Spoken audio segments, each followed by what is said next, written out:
उजाला live, खबरों का उजाला।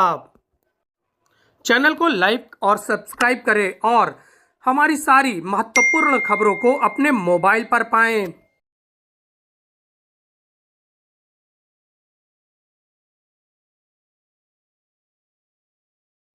अंतर्राष्ट्रीय योग दिवस पर संगम नगरी प्रयागराज में डिप्टी सीएम केशव प्रसाद मौर्य ने योग किया। डिप्टी सीएम ने कहा कि योग एक दिन के लिए नहीं है, इसे रोज करके हम निरोगी और सुखी काया पा सकते हैं। संगम नगरी के भारत स्काउट एंड गाइड के मैदान में भव्य योग कार्यक्रम हुआ। इसमें मुख्य अतिथि के रूप में उत्तर प्रदेश के उप मुख्यमंत्री केशव प्रसाद मौर्य ने योग किया।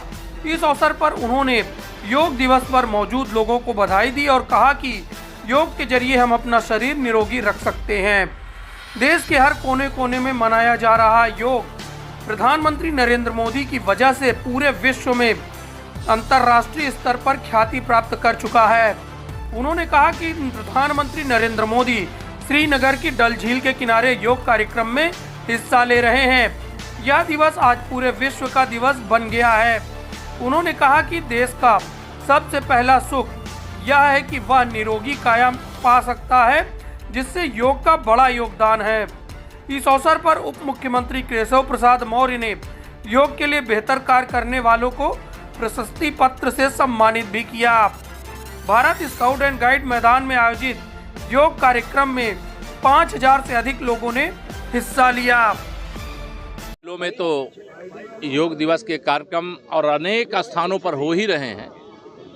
देश के लगभग सभी राज्यों के सभी जिलों में, सभी तहसीलों में, सभी ब्लॉकों में, सभी ग्रामों में भी यह कार्यक्रम हो रहा है। आज माननीय प्रधानमंत्री जी श्रीनगर की डल झील के किनारे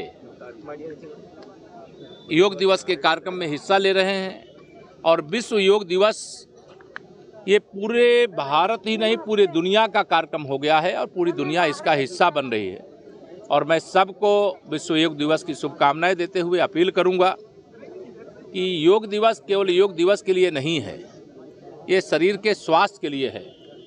बहुत बाल अवस्था से हम लोग ये कहावत सुनते आ रहे हैं, पहला सुख निरोगी काया, दूजा सुख घर में हो माया, तीजा सुख सुत आज्ञाकारी, चौथा सुख सुलक्षणा नारी। और इसमें बहुत सारे विषय हैं, लेकिन पहला जो सुख है संसार का वह निरोगी काया को दिया गया है।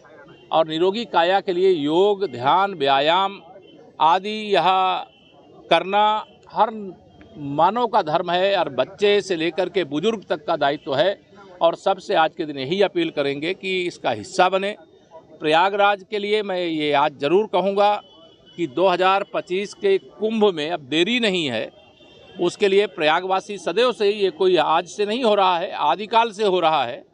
और प्रयाग ने सदैव दुनिया भर से आने वाले कुंभ यात्रियों का स्वागत किया है, सत्कार किया है। सरकार के स्तर से हम लोग कोई कमी ना रह जाए, इसका प्रयास करें। अच्छा, अखिलेश यादव को कहना है कि अगर भाजपा सरकार ने पेपर पे न लगाकर पेड़ जमीन पे लगाया तो इतनी गर्मी का सामना न करना पड़ता। कि अभी वो फ्रस्ट्रेशन में है, सपने ऊंचे देख रहे थे, नीचे हो गए। उपचुनाव होने हैं, उसको लेकर सर प्रयागराज में उस पर क्या कहिएगा, जो अतिक्रमण के खिलाफ?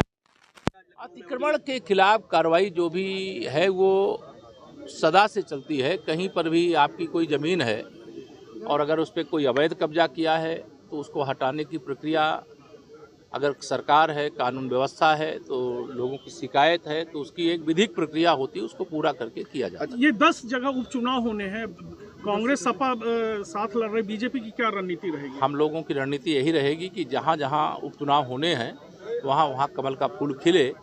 अभी लोकसभा के चुनाव परिणाम हमारे आसान रूप नहीं रहे हैं, लेकिन विधानसभा के उपचुनाव हम लोग उम्मीद रखते हैं कि बहुत शानदार होंगे और 2027 के चुनाव उससे भी शानदार। नीट के चुनाव में तेजस्वी का नाम आया है, उनके पीएस का नाम आया है। अभी देखिए उस पर जांच चल रही है और मेरे स्तर से कोई टिप्पणी करना उचित नहीं है। उसमें लाखों बच्चों का भविष्य जुड़ा हुआ है और जांच एजेंसियां अपना जांच कर रही हैं और जो जांच में दोषी पाया जाए उनके खिलाफ इतनी कठोर कार्रवाई होनी चाहिए कि कोई बच्चों के भविष्य के साथ खिलवाड़ करने का साहस न कर सके। धन्यवाद।